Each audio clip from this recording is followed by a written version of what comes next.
الذين يحبون أن تشيع الفاحشة في الذين آمنوا لهم عذاب أليم في الدنيا والآخرة.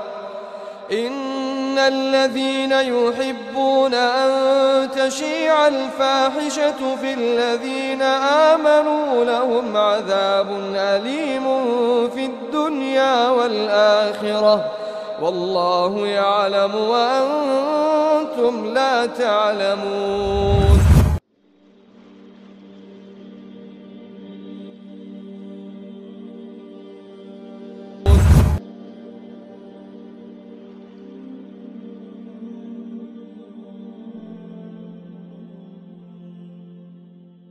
تبارك الذي نزل الفرقان على عبده ليكون للعالمين نذيرا.